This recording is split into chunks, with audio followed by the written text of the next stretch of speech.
começar hoje abrindo as nossas Bíblias lá no livro de 1 Pedro, na primeira carta de Pedro, capítulo 3, versículo 15. Pelo contrário, santifiquem a Cristo como Senhor no seu coração, estando sempre preparados para responder a todo aquele que pedir razão da esperança que vocês têm. E aí no verso da lição dessa semana, ele foi até o versículo 16, que fala o seguinte: mas façam isso com mansidão e temor, com boa consciência, de modo que naquilo que falam mal de vocês, fiquem envergonhados esses que difamam a boa conduta que vocês têm em Cristo. Aqui, irmãos, nós encontramos o texto bíblico falando sobre dar provas da nossa fé. É uma palavra... Existe um conceito para isso, existe uma palavra que define esse conceito, uma palavra um pouco difícil, não é tão comum, mas eu acredito que alguns de vocês já tenham escutado essa palavra no nosso contexto de igreja, de estudos, da palavra de Deus. Essa palavra se chama apologética. O que é apologética? Apologética vem do grego apologia e significa exatamente a defesa tal qual aquela que é feita nos tribunais. Ou seja, uma defesa racional, uma defesa com justificativas, uma defesa com provas, se valendo de argumentos sólidos para defender uma verdade. E qual é a verdade que a apologética defende? O Evangelho eterno.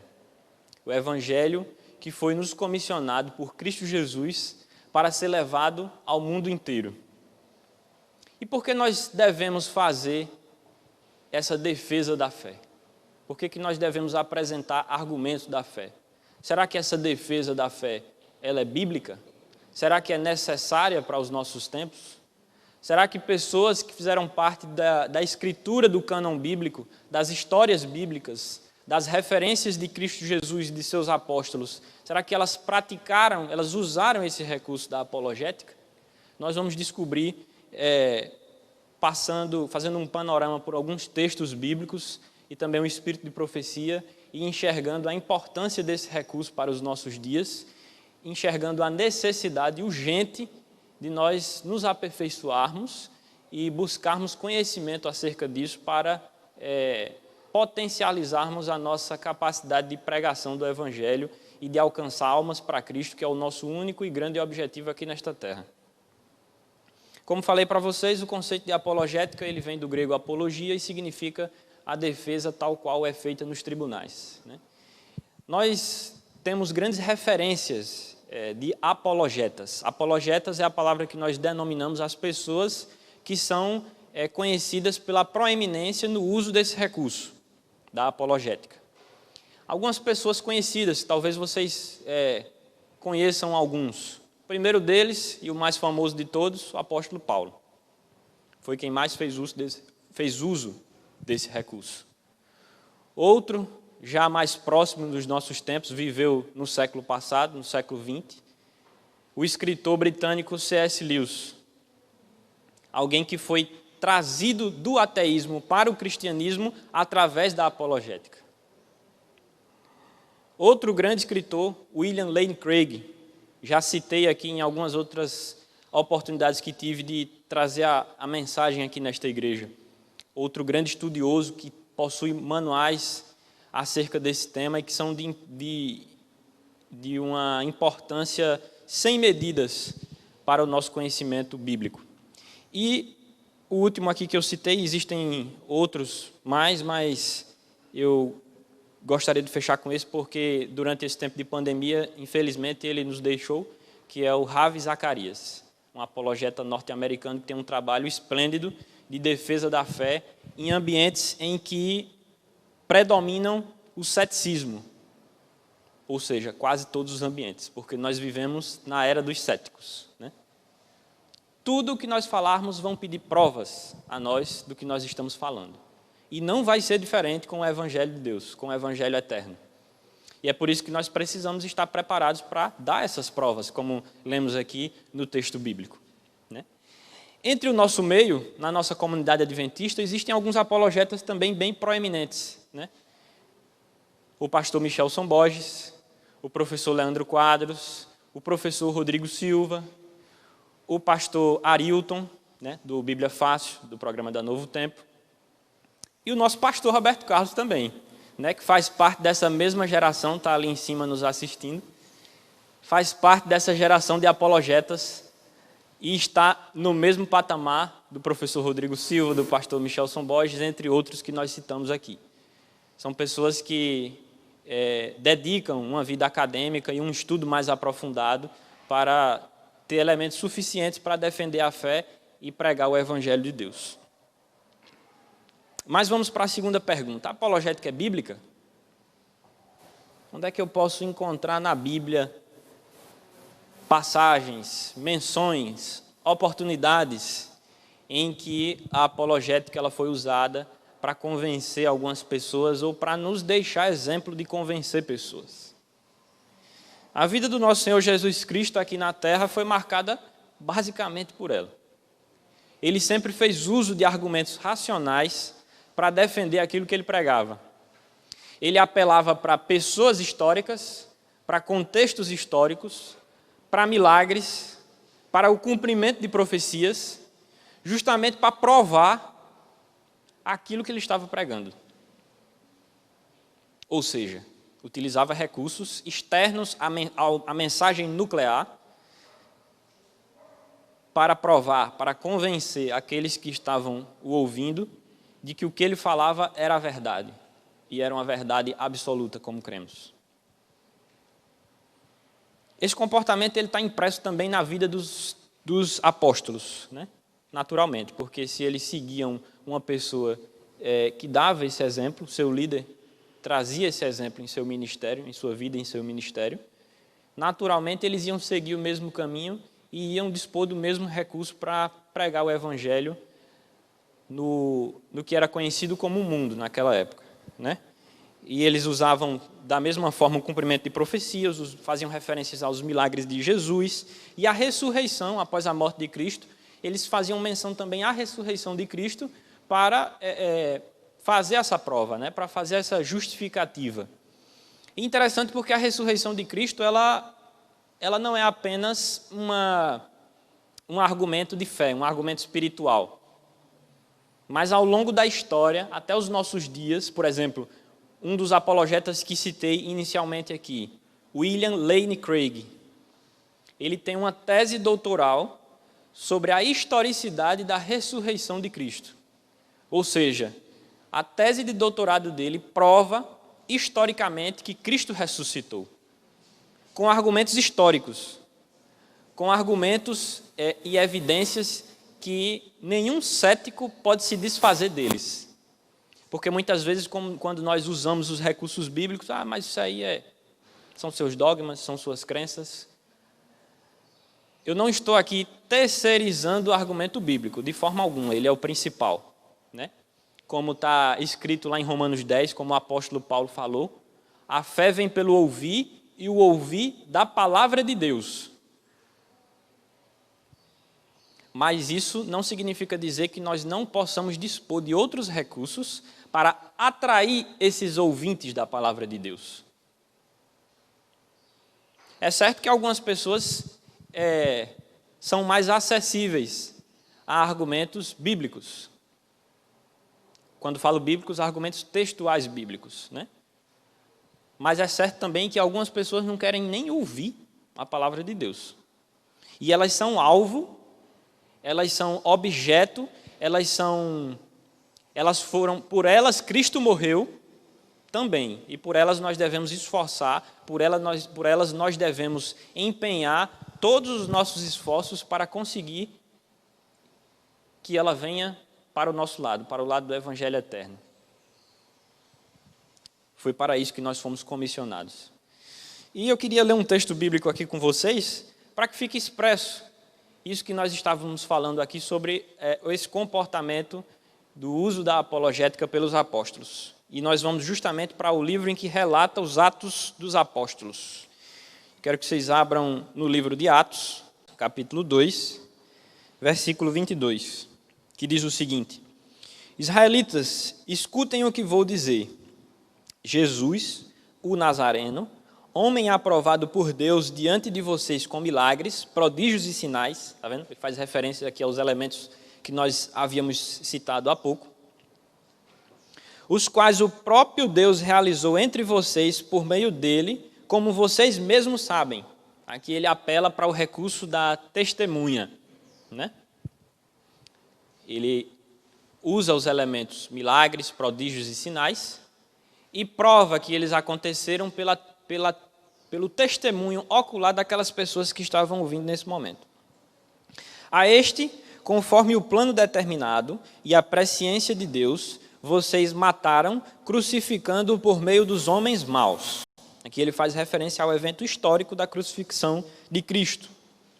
Porém, Deus o ressuscitou, livrando da agonia da morte, porque não era possível que fosse retido por ela. Mais uma vez, aqui ele faz menção a outro evento histórico e espiritual, além de histórico, que é a ressurreição do nosso Senhor Jesus Cristo. Porque Davi fala a respeito dele, dizendo, e aqui ele faz menção a Davi, um personagem histórico, um chefe de Estado do antigo Estado de Israel, para continuar a sua argumentação. Interessante lembrar que esse sermão aqui era o sermão de Pedro, feito na noite de Pentecostes. Ou seja, o Espírito Santo desceu, mas o derramamento do Espírito Santo não dispensou o uso de argumentos racionais para defender a fé. E aí ele continua, eu sempre via o Senhor diante de mim, porque Ele está à minha direita, para que eu não seja abalado. Por isso, o meu coração se alegra e a minha língua exulta. Além disto, também a minha própria carne repousará em esperança.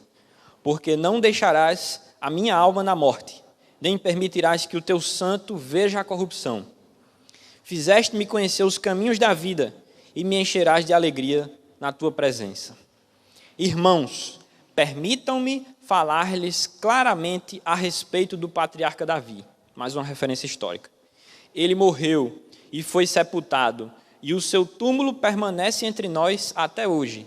Mais um recurso aqui, ele faz menção a uma localização geográfica, onde as pessoas que estavam ouvindo aquela pregação poderiam ir até lá e atestar que aquilo que ele estava falando era verdade.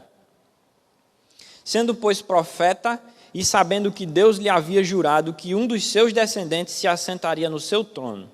Prevendo isto, referiu-se à ressurreição de Cristo, que nem foi deixado na morte, nem seu corpo experimentou corrupção. Deus ressuscitou este Jesus, e disto todos nós somos testemunhas. Aqui nós encontramos todos os elementos que foram mencionados anteriormente, que podem ser eventualmente utilizados para a defesa da fé. E mais uma oportunidade em que um dos apóstolos fez isso foi, já cheguei a mencionar isso também, costumo mencionar esse exemplo quando faço sermões acerca da liberdade religiosa. A defesa do apóstolo Paulo diante do rei Agripa. Ele utilizou ali argumentos racionais, argumentos religiosos, espirituais, argumentos jurídicos para defender não apenas a sua liberdade de pregar, mas para defender aquilo que ele pregava. Eu costumo dizer que Paulo, nessa ocasião aqui, ele matou 2 coelhos numa cajadada só. Porque além de defender o direito de liberdade, de poder falar aquilo que ele acreditava, aquilo que ele tinha como convicção pessoal, ele estava defendendo aquilo, o conteúdo da mensagem que ele acreditava. E essa é um exemplo bem completo, né, dessa defesa da fé. Mas aí vamos para a segunda pergunta que nós nos fizemos no início desse sermão. Por que a apologética é importante? Qual a importância dela? Ela teve uma importância durante um tempo da história da igreja e hoje não tem mais, ou ela ainda guarda uma importância para os nossos dias atuais? Eu acredito que mais do que nunca ela é importante, justamente pelo que havia mencionado anteriormente. Nós vivemos na era do ceticismo. Quando nós deixamos as portas dessa igreja, basta cruzar a esquina que nós vamos encontrar um cético, que não acredita em muita coisa e que, como Tomé, precisa ver para crer. Então a gente precisa levar esses elementos até essas pessoas e mostrar para que elas vejam e creiam.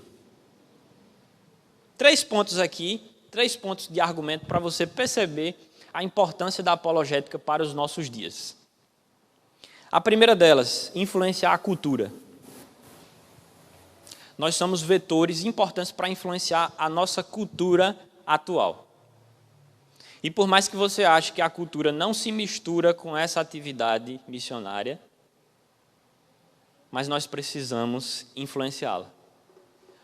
Nós vivemos, e isso não é uma coisa atual, não é uma novidade dos nossos tempos, nós podemos olhar para trás na história e enxergar várias oportunidades em que isso aconteceu, inclusive o próprio texto bíblico menciona isso. Nós vivemos um contexto de revolução cultural. O inimigo de nossas almas, ele tem usado todos os elementos possíveis e imagináveis para deturpar, para desconstruir, para relativizar a mensagem do Evangelho. E assim como Daniel e seus 3 amigos lá na Babilônia, como está relatado lá no capítulo 1, versículo 7 do livro de Daniel, que até os seus nomes foram mudados com a intenção de imprimir neles valores da cultura babilônica, hoje nós experimentamos a mesma coisa. A nossa cultura secular tenta imprimir valores na nossa mente com o objetivo de desvirtuar a mensagem do Evangelho eterno. De fazer parecer que nós somos deste mundo, quando na verdade a Bíblia diz que nós não somos. Nós estamos nesse mundo, nós precisamos influenciar o mundo, nós precisamos levar a mensagem ao mundo, mas nós não podemos nos deixar contaminar pela cultura mundana. E se eu não empenho nenhum esforço para influenciar essa cultura, para derramar ali um pouquinho de alguns elementos da cosmovisão cristã para influenciar ela, eu vou sucumbir. Se eu adotar uma postura passiva de apenas observar essas coisas acontecerem, eu vou sucumbir. E como eu havia falado a vocês, né? Uma das principais ferramentas que é utilizada pelo mundo e pelo inimigo de nossas almas, pelo diabo, para atacar o Evangelho eterno, é uma palavrinha que está bem em voga há um bom tempo já. Relativizar. Ah, mas eu preciso ver o contexto. Ah, mas o texto bíblico não quis dizer bem assim. E algumas pessoas, né, que levantam uma bandeira de outra igreja, tentam combater justamente o argumento da apologética. Porque eles sabem que é a principal arma que nós temos para combater justamente a relativização da palavra de Deus. E essa relativização vem acompanhada de uma série de conceitos e de elementos que, aos poucos, com coisas que parecem muito insignificantes, como acabei de citar aqui no capítulo 1 de Daniel, a simples mudança de nome parece uma coisa tão simples, né? Chamar você por um apelido, chamar você por um nome, mas não era uma coisa simples. O inimigo não vai chegar diante de você naquela imagem que Dante Alighieri pintou na Divina Comédia, com chifres, com presas enormes, com um tridente para lhe espetar. Ele vai chegar com algumas coisinhas assim, que você vai olhar e vai pensar, isso é besteira, isso não faz mal não. E com isso ele vai minando a nossa fé, com isso ele vai minando a nossa crença, a nossa base principiológica. E aí vai desconstruindo, vai relativizando, vai trazendo ideologias políticas para dentro da igreja. E nós precisamos compreender que esses campos da vida, a cultura, a política, o trabalho, os estudos, a ciência, todas essas coisas foram feitas e foram criadas por Cristo Jesus. Eu quero fazer uma reflexão aqui específica sobre a educação dos nossos jovens, mas ao final eu vou fazer a leitura aqui de Colossenses 1, capítulo 1, do versículo 15 ao 20, que nós vamos perceber que todas essas coisas estão submetidas a Deus. Muito se fala assim, a igreja não deve se misturar com essas coisas. A igreja não deve se misturar com a cultura, com a política, com a ciência. De fato, a igreja não deve. É verdade.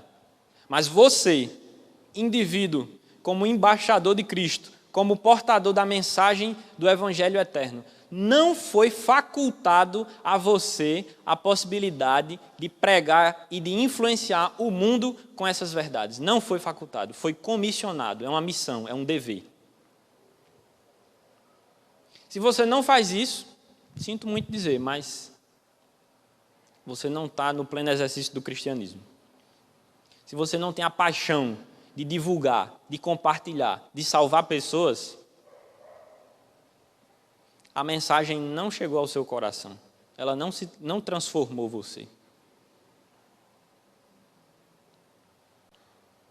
E aí, falando justamente sobre a questão da educação, né? Eu quero trazer aqui alguns textos do Espírito de Profecia através da revelação feita à profetisa Ellen White e alguns comentários bíblicos de historiadores adventistas que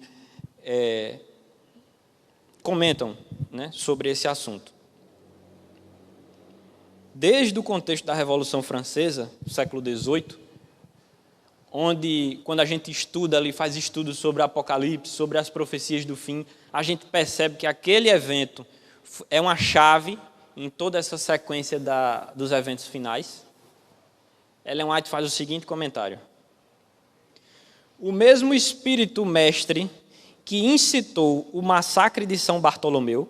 O massacre de São Bartolomeu aconteceu 200 anos antes da Revolução Francesa, foi empenhado pela Igreja Católica contra os protestantes, né, onde foram assassinados cerca de 30 mil pessoas, simplesmente por causa da sua crença religiosa. E aí ela fala: o mesmo espírito que dirigiu o massacre de São Bartolomeu também dirigiu as cenas da Revolução Francesa. Satanás parecia triunfar. Não obstante o trabalho dos reformadores, ele tinha conseguido manter vastas multidões na ignorância a respeito de Deus e de sua palavra. Agora ele apareceu com uma nova roupagem. Na França, surgiu um poder ateu que declarou aberta guerra contra a autoridade do céu. A fornicação foi sancionada por lei. Profanação e corrupção pareciam inundar a terra. O trabalho que o papado havia começado, o ateísmo concluiu. Um retinha o povo as verdades da Bíblia. O outro ensinou a rejeitar tanto a Bíblia quanto ao seu autor. Ou seja, fazendo a referência da citação que eu sempre gosto de fazer, porque a gente vive num tempo de fake news, né?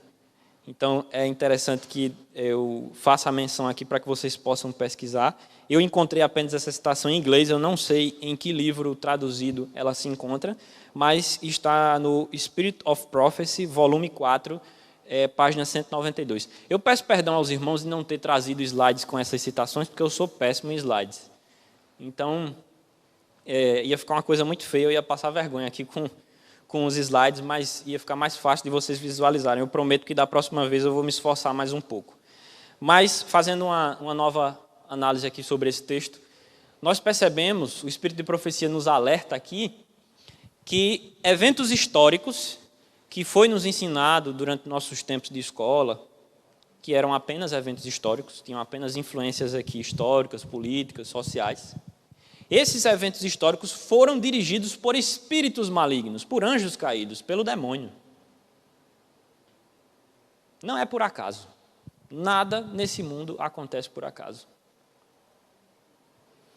E ela fala aqui que a mensagem da Revolução Francesa, ela foi uma nova roupagem para aquela perseguição aos cristãos e à verdade bíblica que já vinha sendo empenhada há um bom tempo. E o autor e historiador, professor da Universidade de Andrews, a nossa mais proeminente instituição de educação no mundo, instituição adventista, professor Mervyn Maxwell,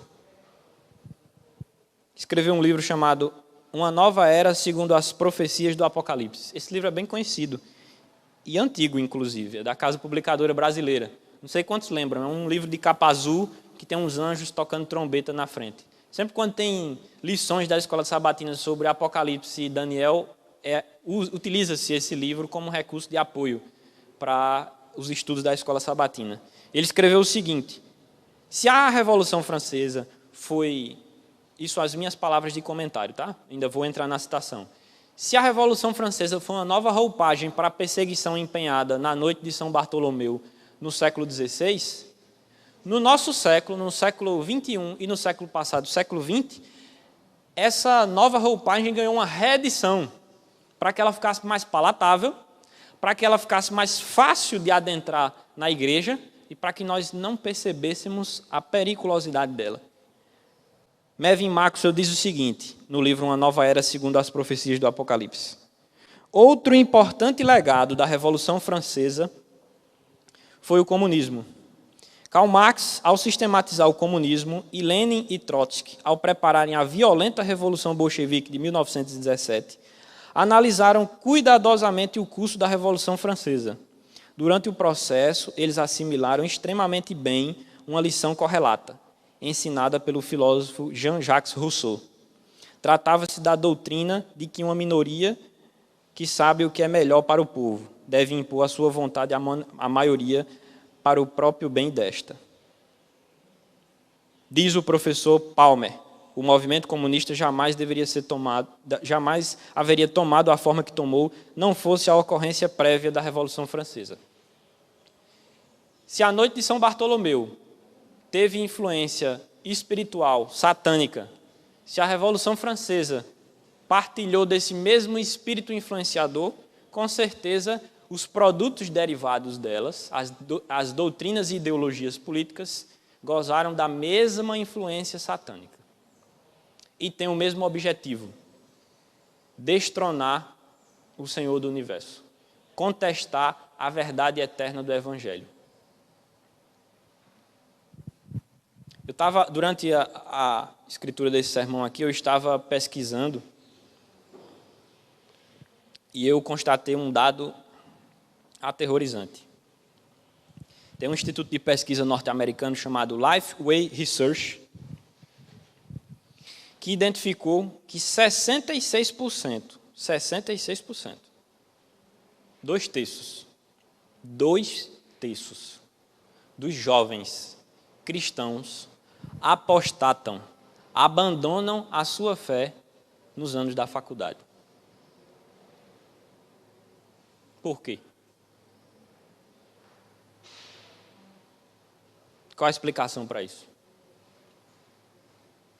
Nós somos bombardeados a semana inteira nos colégios, nas instituições educacionais, com ateísmo, com evolucionismo, com ceticismo, com as doutrinas que eu mencionei anteriormente, que contestam justamente a verdade do Evangelho eterno.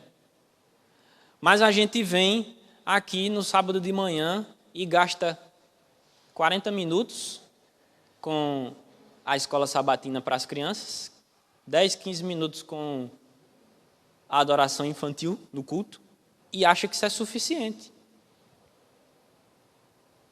Nós precisamos preparar os nossos filhos, as nossas crianças e os nossos jovens todos os dias.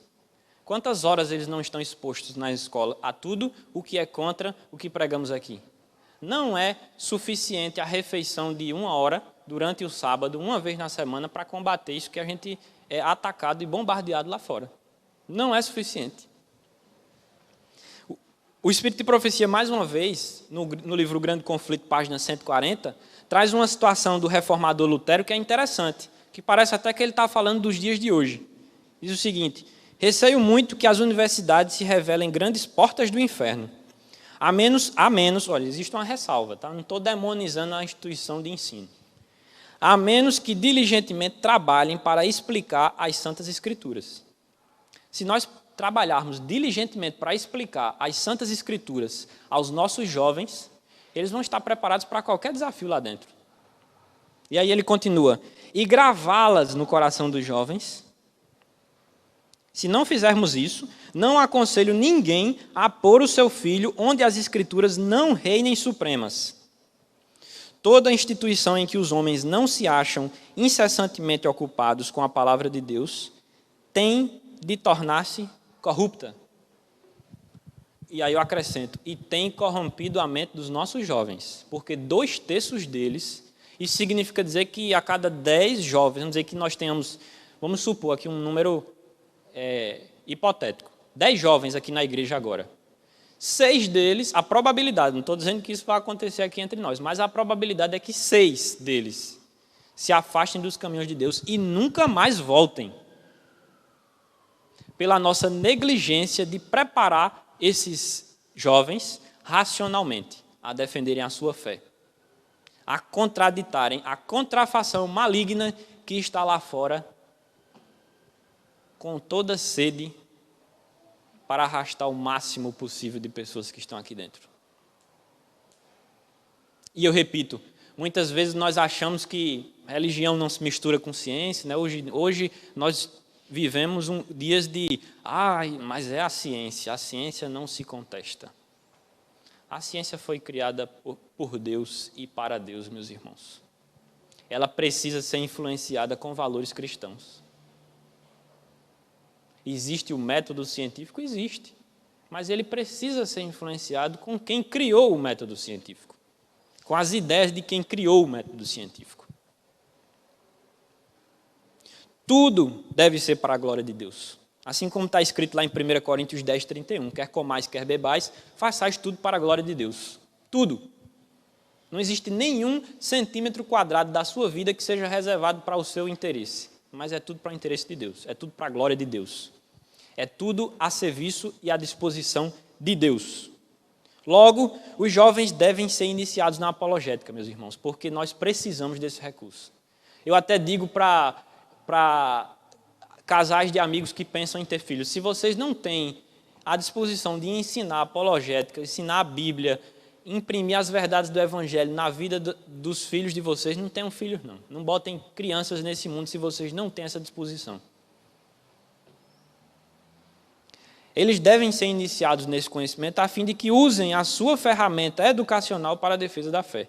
E aí eu quero ler para vocês Colossenses, e eu queria que vocês abrissem, me acompanhassem na leitura desse texto, porque esse texto é daqueles que a gente lê a Bíblia 1000 vezes, mas cada vez a gente tem uma compreensão diferente. Eu estava lendo esse texto sobre outra coisa completamente diferente do que era o sermão dessa semana. Eu já tinha preparado o sermão, mas Deus me deu a revelação de ler esse verso e perceber que ele encaixava perfeitamente com tudo isso. Colossenses, carta de Paulo aos Colossenses, capítulo 1, versículo 15, começando do versículo 15. Começando do versículo 13, sob o título A Excelência da Pessoa e da Obra de Cristo, que diz o seguinte: Ele nos libertou do poder das trevas e nos transportou para o reino do seu Filho amado, em que temos a redenção, a remissão dos pecados.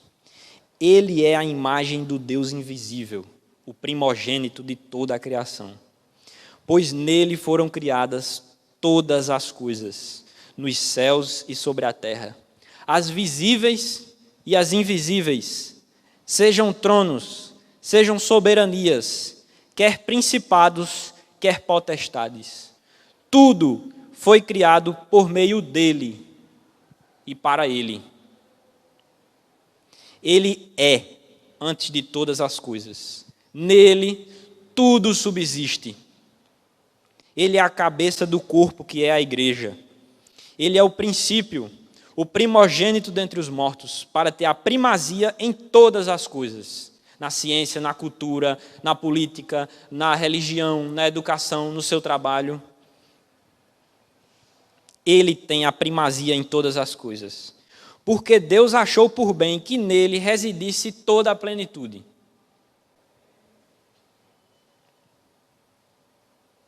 Deus decidiu? Quem sou eu? Ninguém. Passando para o segundo ponto, eu sei que está um pouco extenso, mas a gente tem a urgência dessa mensagem. Eu me delonguei um pouco nesse ponto, mas vamos avançar. Segundo ponto, por que a apologética é importante? Para fortalecer os que creem. A apologética é importante para o nosso próprio benefício. Saber o que crê e saber por que crê. Você guarda o sábado? Você sabe por que você guarda o sábado? Você acredita na Trindade? Por que você acredita na Trindade? Nós precisamos aprofundar a nossa fé para fortalecer a nossa própria vida espiritual e comunhão com Deus. E quando a gente tiver isso, a gente vai ter mais confiança para compartilhar a palavra de Deus. Porque se eu sei pouco, eu não vou ter coragem de falar para outras pessoas. Às vezes a gente pensa, não, mas eu não sei falar, eu não sei dar um estudo bíblico, eu não sei pregar o evangelho. Por quê? Porque você não estudou. Se você estudou 5 minutos sobre determinado assunto, não espere que ninguém vá ouvir você mais do que 5 minutos. Agora, se você tem uma vida de estudos da palavra de Deus, vão existir pessoas que vão dedicar a vida inteira delas para ouvir você falar da palavra de Deus. Pode ter certeza. Isso é Deus que nos garante. E nós precisamos orar em favor disso. Se não tem pessoas chegando até nós, se não tem pessoas passando pelo nosso caminho, para que nós tenhamos a oportunidade de falar do amor de Deus para elas, que nós oremos a Deus para que Deus coloque essas pessoas no nosso caminho. Ainda sobre fortalecer os que creem, né? Ela mantém a nossa fé em tempos de dúvida. A dúvida chega para qualquer um. Não importa o seu nível de maturidade espiritual, a dúvida chega. A dúvida chega. Mas quando você tem fé, quando você se aprofunda naquilo que você crê, você está preparado para enfrentar ela. A emoção da conversão espiritual, ela te leva até certo ponto. É importante, eu não estou dispensando os recursos emocionais de apelo para o coração das pessoas. Mas ela te leva até certo ponto. O que te mantém firme nos caminhos de Deus é o núcleo racional da mensagem do Evangelho. É isso que te mantém em pé. E tudo isso aprofunda a nossa fé. E aprofundando a nossa fé, nós desenvolvemos um recurso de atração. Nós vivemos num tempo que todo mundo produz conteúdo. Agora, qual a qualidade desse conteúdo? Então, nós precisamos estar aprofundados nos nossos conhecimentos bíblicos para que nós possamos produzir conteúdo de qualidade e atrair as pessoas. E o terceiro e último ponto, qual a finalidade e qual a importância da apologética, é para ganhar os incrédulos, né? Para influenciar na era dos céticos, que vão demandar provas da nossa fé. E um dos maiores exemplos disso, de conversão através da apologética, é um apologeta, C.S. Lewis. Era um ateu. Mas seu amigo e também escritor Tolkien era um escritor católico que ficou famoso por escrever aquela obra Senhor dos Anéis. C.S. Lewis, salvo engano, já estava escrevendo Nárnia, que também é uma obra que é das mais conhecidas dele. Ambas existem milhares de referências cristãs e bíblicas. E eles fizeram isso justamente para influenciar a cultura da época deles. Eles escreveram essas obras literárias com conteúdo literário primordialmente para crianças e para adolescentes, com o objetivo de influenciar a cultura. E através disso, Tolkien convenceu C.S. Lewis da existência de Deus, que ele era um ateu. Então, nós temos exemplo de conversão também com relação a isso. E para finalizar aqui com vocês, eu queria meditar em 2 textos. E queria dizer o seguinte: se nós adotarmos esses princípios com toda a força dos nossos corações, nós vamos sofrer? Com certeza. Com certeza nós vamos sofrer. É natural o sofrimento em decorrência da pregação da palavra de Deus. Mas sabe o que é que um dos maiores pregadores de todos os tempos, Spurgeon, falou? Sofrer por Cristo é a nossa glória. A nossa glória é sofrer por Cristo. Nós somos glorificados ao sofrer por Cristo. E esse pensamento-chave ele encontra base em 2 textos bíblicos, Romanos 5, Vamos fazer a leitura desses últimos versos aqui para a gente finalizar o sermão de hoje. Romanos 5, capítulo 5, versículo 3 a 5. E não somente isto, mas também nos gloriamos nas tribulações, sabendo que a tribulação produz perseverança. A perseverança produz experiência, e a experiência produz esperança. Ora, a esperança não nos deixa decepcionados, porque o amor de Deus é derramado em nosso coração pelo Espírito Santo que nos foi dado. E o último verso, 2 Coríntios, capítulo 4, versículos 16 ao 18, sob o subtítulo Viver pela Fé. Por isso, e eu queria ler isso como se fosse o próprio Paulo falando para vocês nesse momento. Por isso, não desanimamos, pelo contrário, mesmo que o nosso exterior se desgaste, mesmo que a gente sofra, o pior flagelo desse mundo, o nosso interior se renova dia a dia. Porque a nossa leve e momentânea, que nós gravemos bem essa palavra no nosso coração, é passageiro. Nossa leve e momentânea tribulação produz para nós um eterno peso de glória, acima de toda comparação. Na medida em que não olhamos para as coisas que se veem, mas para as coisas que não se veem, porque as coisas que se veem são temporais, mas as que não se veem são eternas. Meus queridos, é uma mensagem difícil. Não é fácil escutar essas coisas. Eu estou pregando aqui para vocês, mas eu estou pregando para mim também. Eu estou pregando para a minha própria vida. Porque por muito tempo, e ainda continuo sendo em alguns momentos, muito negligente com o estudo da palavra de Deus. E com a pregação dessa palavra. Nós não temos mais tempo para perder. E esse contexto social que nós vivemos, em que, num estalar de dedos, estava todo mundo em casa trancafiado sem poder sair, nos mostrou que os eventos finais não vão demorar muito, não. Não vai ser uma coisa que vai dar tempo de você reagir, não. Quando começar a acontecer. Você tem que estar preparado agora. Você tem que se preparar agora, porque quando começar a acontecer, vai ser num piscar de olhos. E nós precisamos, como existe um princípio da Talmud, que é um dos livros sagrados do judaísmo, que diz assim: quem salva uma vida, salva o mundo inteiro. Nem que seja para você salvar uma vida, mas você vai estar salvando o mundo inteiro. Então faça o esforço, use tudo o que for possível para salvar pelo menos uma vida. Porque pelo menos você vai estar repondo, né? A sua vida que foi salva por Cristo Jesus. Então, meus irmãos, que nós nos coloquemos como instrumento da pregação do Evangelho, que nós aperfeiçoemos o nosso conhecimento da palavra de Deus, que nós estejamos preparados para defender com racionalidade a nossa fé no mundo aí fora.